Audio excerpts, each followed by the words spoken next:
খুবই সুন্দর ফ্লেভার বের হয়ে আসছে আমার সয়া চিলি থেকে। বোম্বা মরিচের একটা ফ্লেভার, সসের একটি ফ্লেভার, চিলি ফ্লেক্সের ফ্লেভার, সব কিছু মিলে খুব সুন্দর একটি ফ্লেভার বের হয়ে আসছে।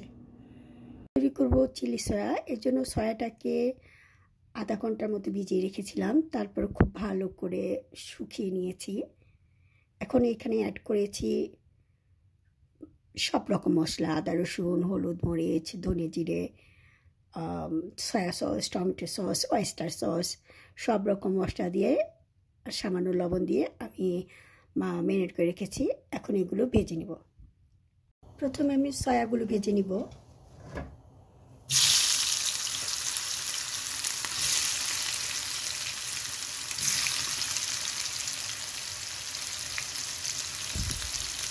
আমি সব রকম সয়া ভেজে নিয়েছি।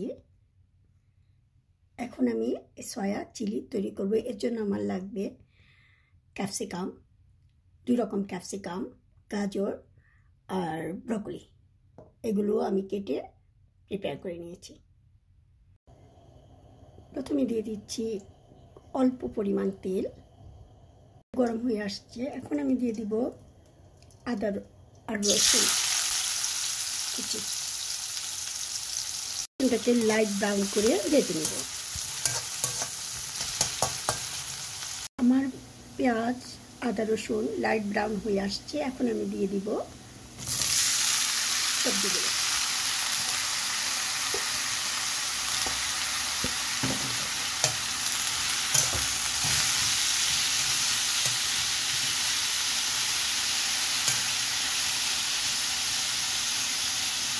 দিচ্ছি সামান্য পরিমাণ লবণ, কারণ আমার tomato sauce, soya sauce, oyster সসে লবণ আছে, এর জন্য আমি ওইগুলো ইউজ করবো, তাই আমি লবণের পরিমাণটা কম ইউজ করলাম।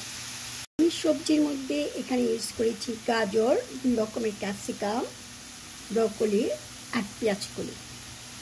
এখানে সামান্য পরিমাণের আদা রসুন পেস্ট ইউজ করলাম।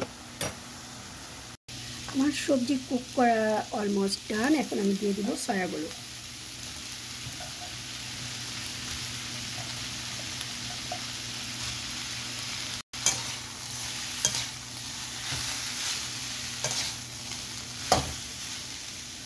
এখন আমি একে একে সব রকম মশলা অ্যাড করব। প্রথমে অ্যাড করছি টমেটো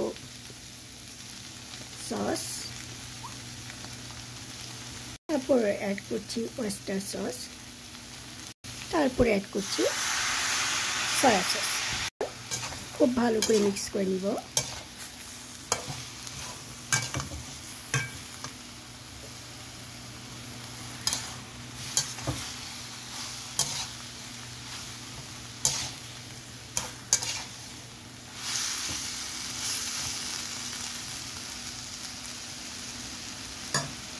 এখন আমি অ্যাড করব কর্নফ্লাওয়ার, অ্যাড করছি গোলমরিচের গুঁড়া,